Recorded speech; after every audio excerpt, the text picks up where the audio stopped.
Oh, we have sound now. Oh, this is fantastic. Okay, I'm not sure where I was at. I should go back and start from the beginning since we now have sound, which is fantastic. I don't know where I was at. So welcome to the first broadcast of Watercolors with Michael, first-ish live webcam broadcast, and I'm doing this with a new camera up here, I should say. It's not a new camera, it's an old camera. It's a web camera hooked directly to my computer. And I've been going through a couple of cameras trying to figure out one that will work for me to get better audio and to get better video.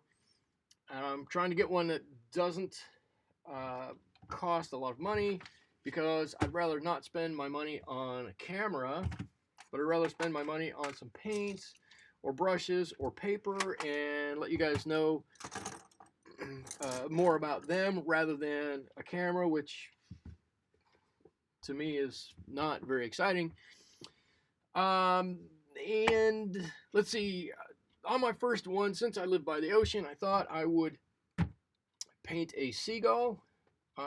Here he is, just a very basic one, since this is my first time doing this. I want to take a simple subject and try to do this until I get the bugs worked out and figure out how to do this. So I picked the seagull. Let's see. The supplies I'm using, I can talk about that. This is my travel tin of M-gram watercolor paints. If you've seen Watercolors with Michael before, you've seen me use these. Here's my color chart for those. I'll set this down here. You'll be able to see what I'm using here. And I think I've got enough of an angle of view that you can see that what I'm going to be picking out of here directly comes from here. I'll also tell you what the colors are as I use them. The bird that I got, I'm not sure where I got the bird, to tell you the truth. Kind of inconsequential. We all know what a seagull looks like. The brushes that I'm going to use, I've got these. These were a complete surprise to me. These are connoisseur brushes. I don't know anything about these brushes, I should say. I found these at a local thrift shop, and I bought these for, I believe, 75 cents a piece. I only went on to Amazon to look at them, and they sell on Amazon for, I don't know, 15 bucks a piece, depending upon the size, 15 bucks and up, depending upon the size. So I thought I got a pretty good deal. So I'm going to be using these a little bit. And then if I need to get a little bit bigger area, I'm going to be going to some brushes that I used to use quite a bit and I don't use so much anymore, which are my Princeton Neptune brushes. A mop brush, which is great for covering a large area in a very short amount of time. And some regular round brushes. These are all faux squirrel brushes. They're completely synthetic. So we're going to go with that. And having said that, I think the next best thing to do, well, is to dive in and let's see what we've got. If I stop or if I stutter for a moment, I've got my computer over here and I'm looking to see if you guys are asking any questions. So if I have to stop, that's where I'm going to go to answer those. Feel free to ask any questions that you like. I'm happy to answer anything. And let's go. I think what I'm going to do, I know we're going to have a blue background and I want our bird somewhat to reflect our blue background. So I'm going to get a little bit of ultramarine here, and then I'm going to mix a little bit of orange, okay, blue and orange. opposites on the color wheel that we all use. Opposites on the color wheel, when they mix and meet, they make a neutral. So I'm going to just going to grab a color at random here. This is quinacridone red, and I'm going to mix that with, I always think of, I should say this, I always think of seagulls being around in the cold. Here where I live, it gets chilly sometimes. Even in the summer, it doesn't always get warm. Those mornings are really chilly, and I can hear the seagulls out squawking and flying around. And so I always think of them as a kind of a cold-ish bird.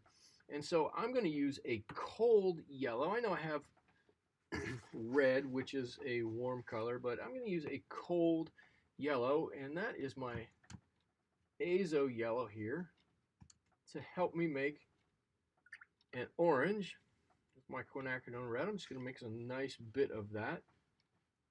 I'm going to pull a little bit of that over into my ultramarine blue. You can see it, there it is. And it has made kind of a purple-ish color, and that's fine. I can add a little bit more blue. I added a lot of blue there.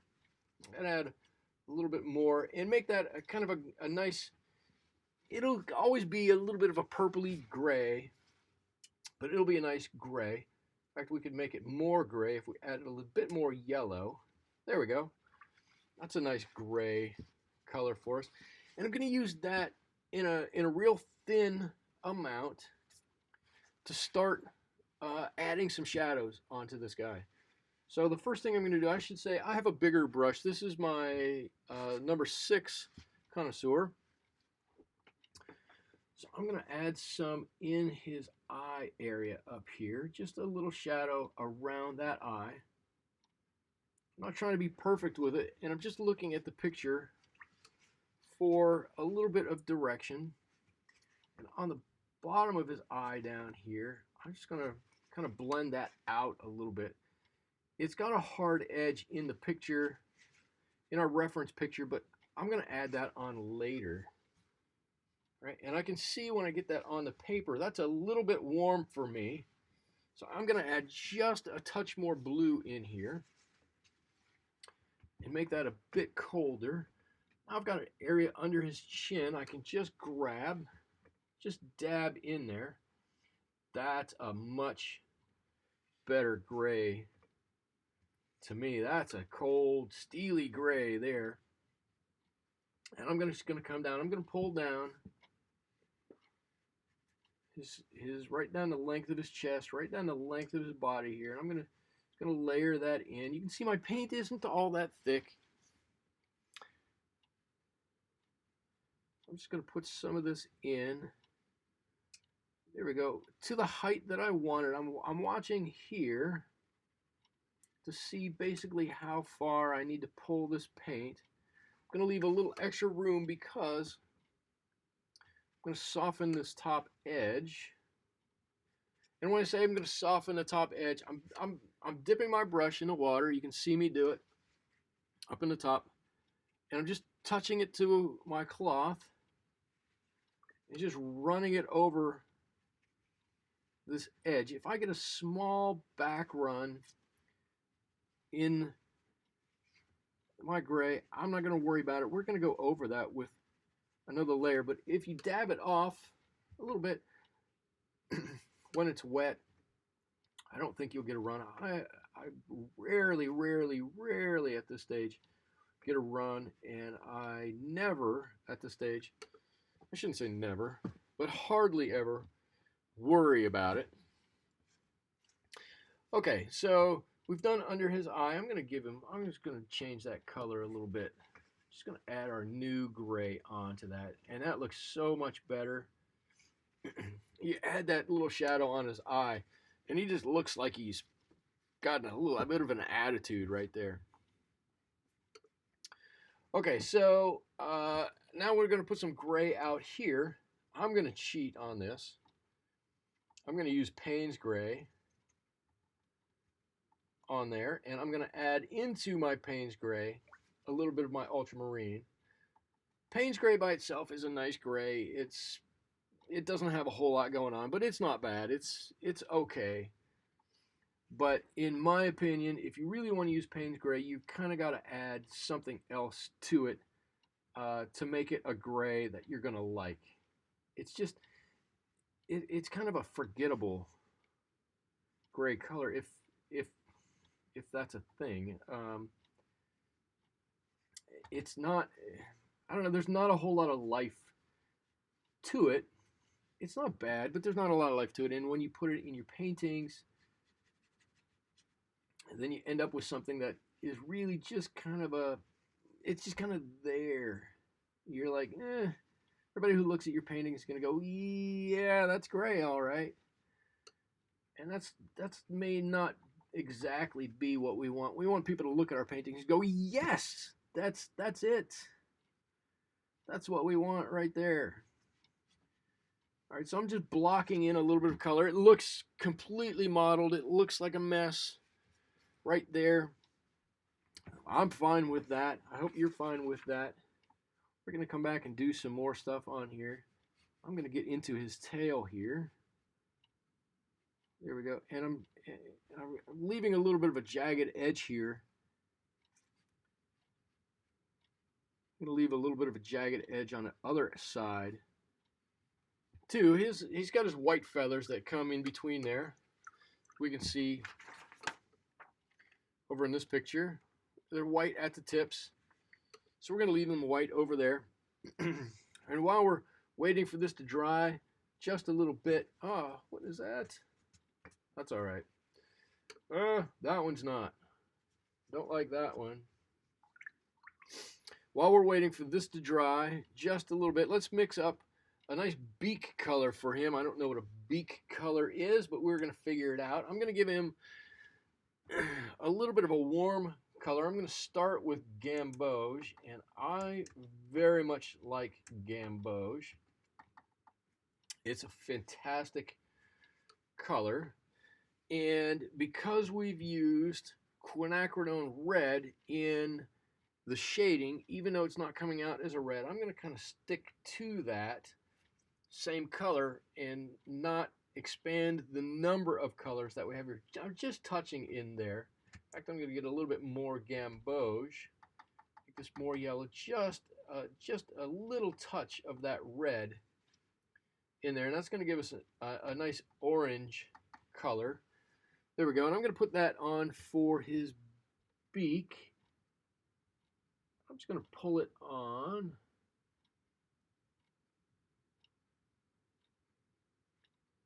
If I don't get it perfect, that's okay. I rarely get them perfect.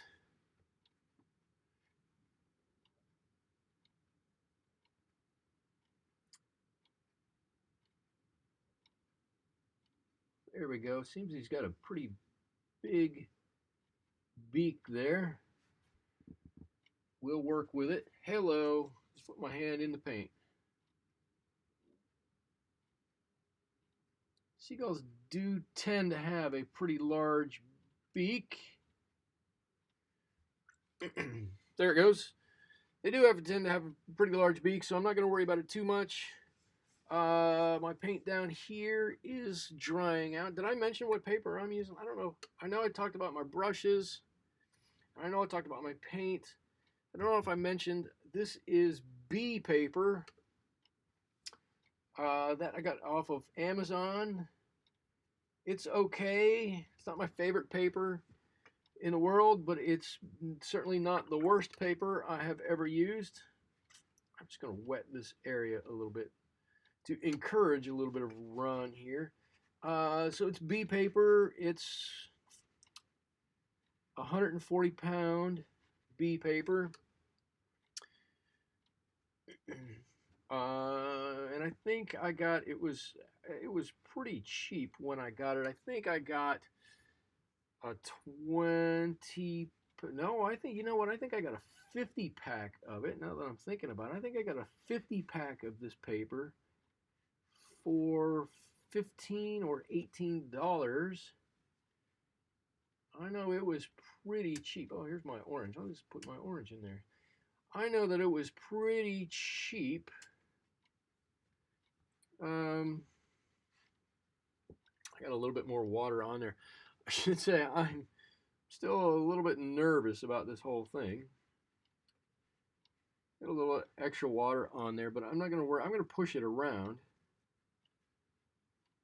That's kind of the magic of watercolor, is that you can kind of push your colors all around and do whatever you want to with them.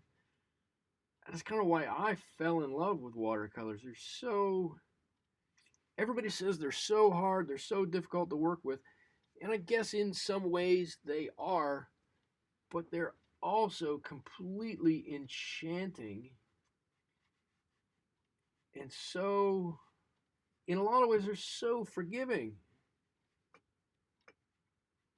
I mean, I don't know. Well, I don't know with oils and acrylics and whatnot. I don't know if you could put paint on and take paint on quite like this. B question, 140-pound cold press. Oh, B paper. Yes, this is B paper, 140 pound. It seems a little light at 140 pounds to me.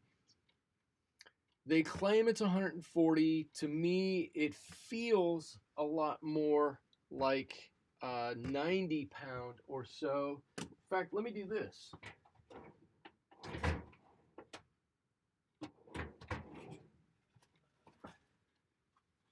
Let me get a sheet of it here. You can do that. Here's another sheet of it, and if I hold it on edge, you can see it's awfully thin. You can hear it. It seems flimsy. This is Strathmore 400 series paper. Oh, there's a nice robot. If I hold it up, it looks thicker. It sounds thicker. Here, let me. I know this is a bigger sheet of paper, but it sounds hardier. It feels hardier. It's supposed to be the same, but I don't know. So I haven't recommended anybody go out and buy the B paper at all. To me, I don't think it's worth it. It's supposed to be a nice 100% rag paper, but like I say, I don't know that I'm buying it all that much. All right, I'm just going to drop in a little bit of extra shadowing down here. I want this guy to be a little bit darker down here on the bottom. There we go. This doesn't have to be exactly uniform. His body isn't completely round by any means, but we need some shadowing in there. Let me darken up under his eye up here.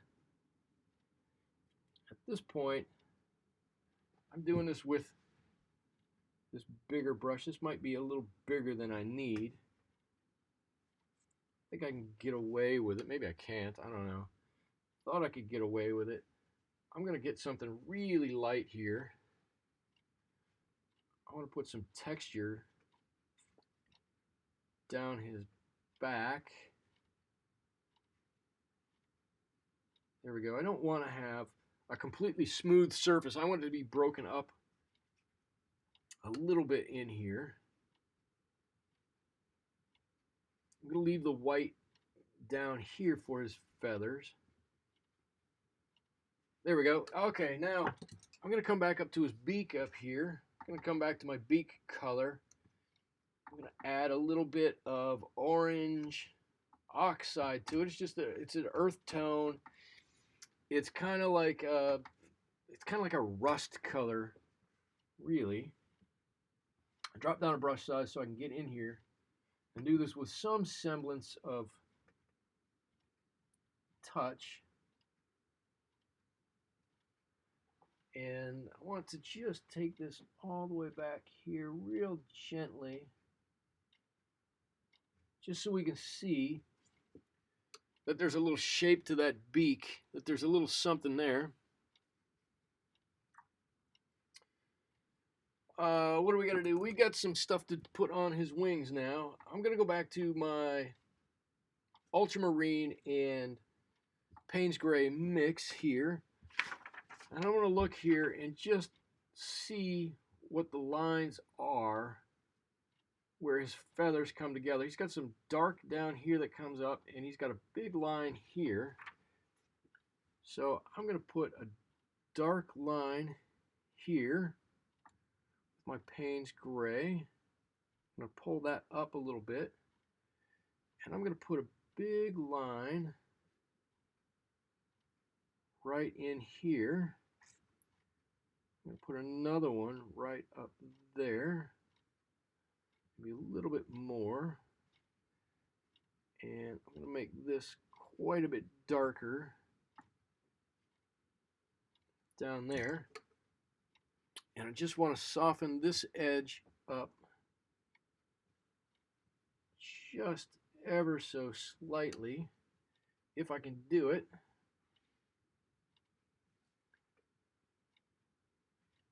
There you go, just barely touching that, pulling that up. You know what, he's got to have another line up here. And these don't have to be perfect lines. When somebody looks at this, they're going to go, oh, that's where his feathers meet, come together right there. And you're going to go, yeah, that's it. That's how it happens. So we got that. I'm just gonna fiddle with this just for a second until I think it's kind of right. Yours can look like whatever you want, however you think your seagull's feathers come together on him. I'm going to put just a little bit of dark on his top up there, and a little bit out here, which will probably get covered up in the background, but I want to define those feathers a little bit. And I think you can see he's kind of coming together. It's not taking too long. We've got a little run in the center here. I'm okay with that. That doesn't bother me. I'm going to put another layer just real lightly while I'm waiting for that to do something. And while I'm waiting for this to dry up a little bit, I'm going to give a little bit more texture to his beak here. I know that he's got some of this that's in shadow, just a bit more than others. There we go. Something like that. He's got, I hope I can do it with this brush. I'm going to use his same beak color right on the top of his eye up here. Got just the slightest bit of skin that shows. There, I think I can do it. I hope you can see that. There's just a tiny touch there. Let's see what we've got to do. Oh, we've got some legs to put on this guy. All right, so what I'm going to do is, I had painted right over his front leg. I'm just going to wet the area where his legs should be and blot it out. And I'm never going to get it white again, and that's fine because my color is going to go right over top of it. I'm going to start with gamboge again, and I'm going to go back to my what is this, quinacridone red again. I'm going to make a nice thick mixture of that. There it is. I hope you can see that. Just a nice thick mixture. Now his legs are in shadow, so we're going to put this on, and then we're going to add a little bit that's darker on top of it. I have a hair on my paintbrush. How'd that get there? But his leg kind of comes down, and he's got a big knobby knee right there. Same thing on the other side. He's got this giant knobby knee. Well, that joint fits in, and then it straightens out and just goes straight down Now this is where I did a bad job with my paint, or with my drawing. I should have made this smaller all the way around, and then we could have put the cap to whatever this is that he's sitting on. I didn't do that. That's on me. We'll work with it. Let's see. What do I want to do? I want to give him an eye now. I kind of liking under here. I think that's okay. I really like our color around his eye now. We need to put in his eye. I'm kind of liking his feathers here. I actually like this little watermark that's there. It's obviously not on our picture, but it's definitely watercolor-ish. Yeah, so let's see. What did I say I was going to do? I was going to put something on his eye. So I'm going to make a really yellow-ish. Let's see. Oh, I used azo yellow. Let me stick with azo yellow if I can. My azo yellow.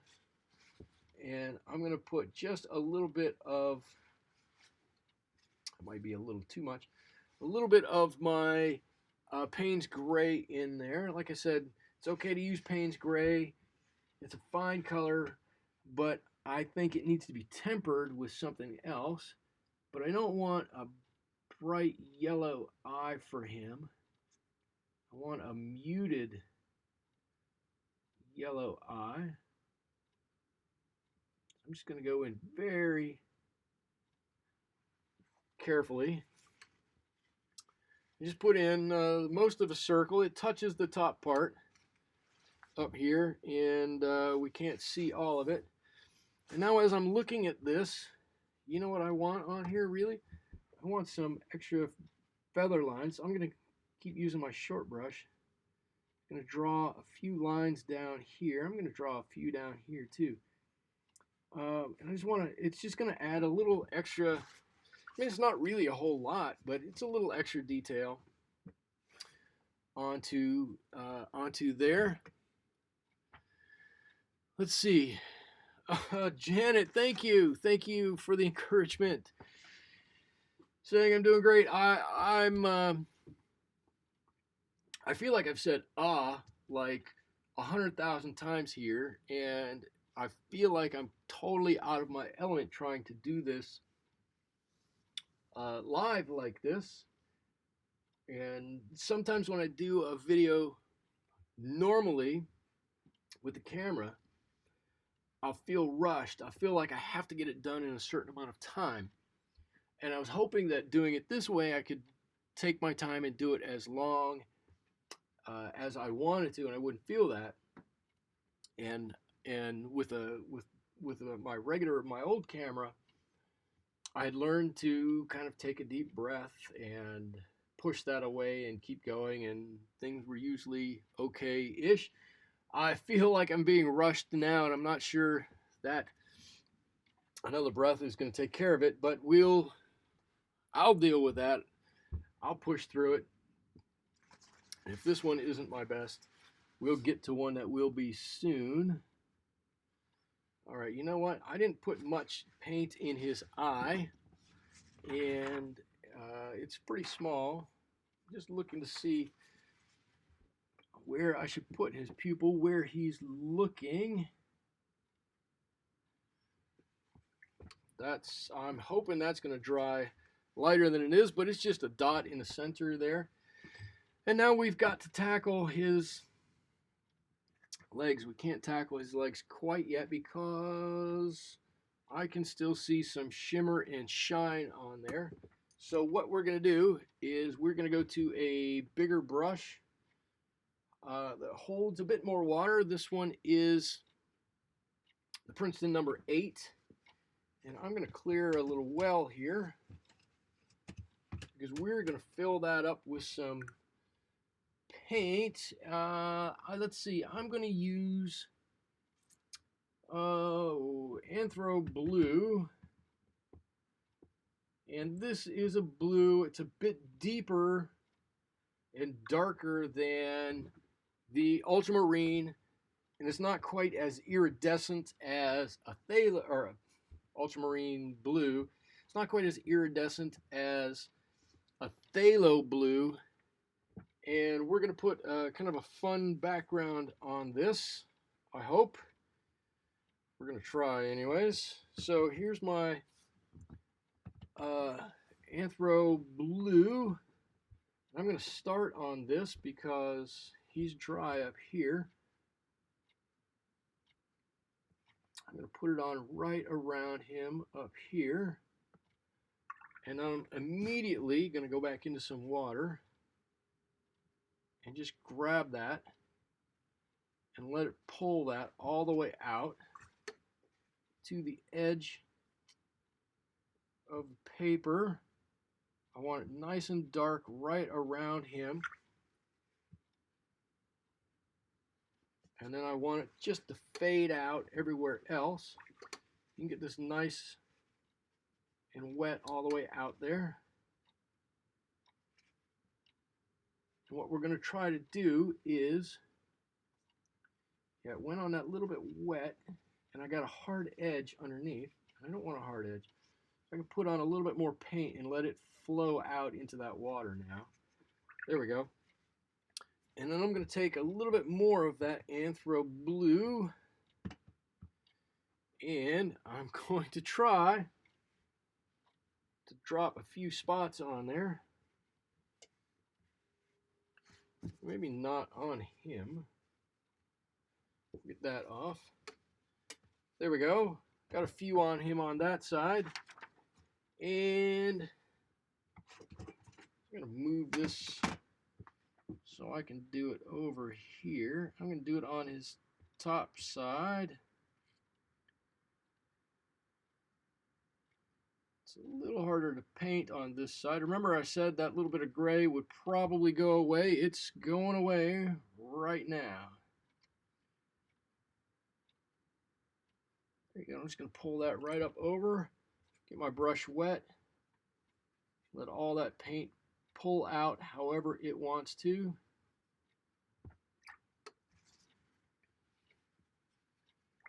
Nice and wet. So what I'm trying to do now is just give it a nice simple background, but one that has a lot of motion to it. Right, get some spots in that water, in that wet area there. Really should put something right over top of him when I do it. This will have a lot of motion, a lot of life to it. You can put a little bit down here even.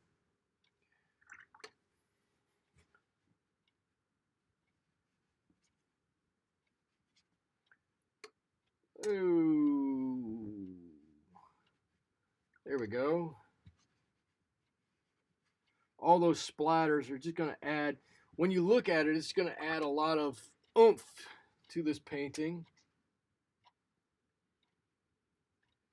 Go back over it and add as much of that as you want to get the effect that you want. I just don't want it to get too much onto that bird. A little I'm okay with. And now, before we do anything else, and I haven't touched them, and I haven't done it on purpose, we need to tackle these legs on him because they're way too bright right now. Janet, yes, Morro Bay is south of Santa Cruz. A few hours, not too far. I do not teach any classes. I have had people ask if I would. I've had a lot of people ask if I can help them with their watercolors, and in every case I've said yes. I'm happy to help you with your watercolors. I don't teach a class in watercolors. I don't know that I don't know that I'd be confident enough to to make a full course for a class of watercolors. But maybe at some point in the future. But as of now, I do not. And is Anthro Blue close to Denthrine Daniel Smith? I don't know. I have yet to use any Daniel Smith colors. I have some friends who say that Daniel Smith colors are fantastic and that I need to get a few. I should try them out. But as of yet, I have not tried any. So I can't say how close they are to the Daniel Smith colors. I use, these are M grams, and I like these. I don't love these. I just got some new Holbein colors that I actually think are pretty nice. I'm going to be using them a little bit more. We'll see. You'll see me use those from time to time in the future. Hoping to work them into the rotation. They have a very nice color and a very nice flow to them from what I've seen. I've only used them a couple of times, but I'm hoping, like I said, to add them into my rotation, and I hope that they really work out well because they seem to be, like I said, very, very nice colors, and I've done a couple of paintings with them and really enjoyed them. And while I'm talking and trying to do this at the same time, I've totally messed up his beak. I'll just blot it out and pull it out. I could do a patron. You know what? I have a patron site, and I tried to do or Patreon. I tried to do that a little bit, and it got to be a lot of work.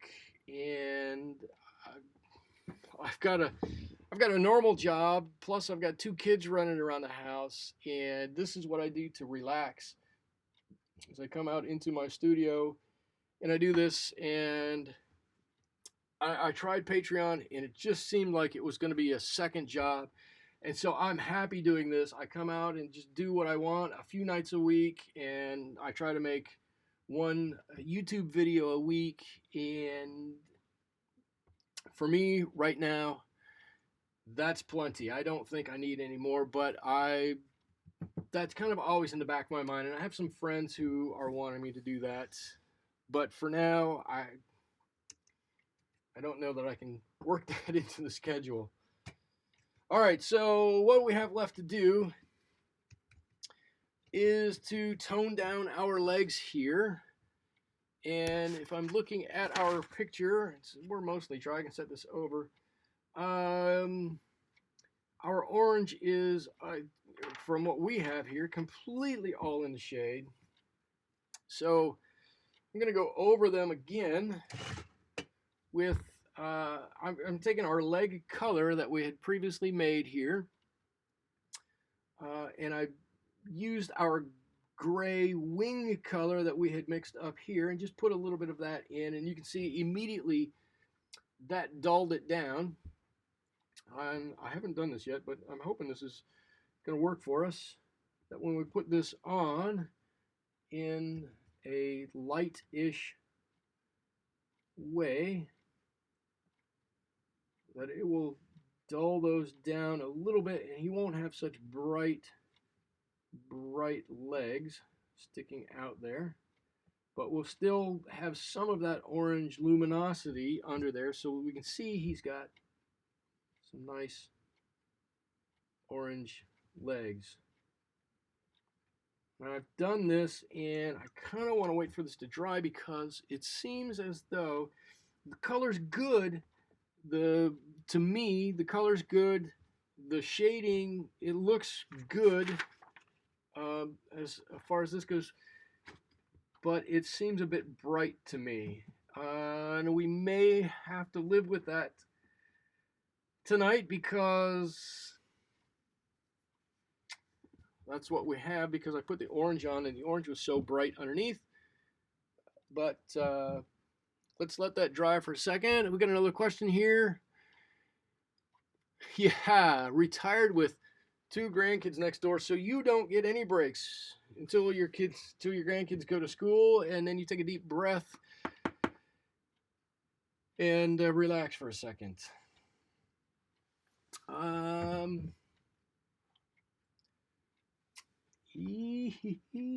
You know what? I think this front leg. I'm looking at the front leg. I think the front leg isn't so bad. You shouldn't do too much of this, especially with it being wet. I'm gonna futz with this back leg just a second and see if I rub it a little bit here, just a little bit wet, if I can take off a little bit of that orange paint along with our gray shadowy color.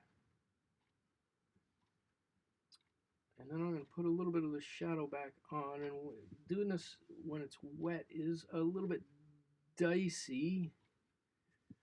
But I don't want it to be quite as intense as the color in the front. Well, yeah,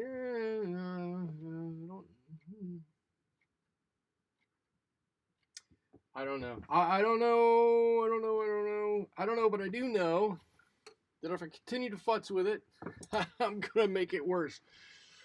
And I do that a lot. I don't want to do that anymore.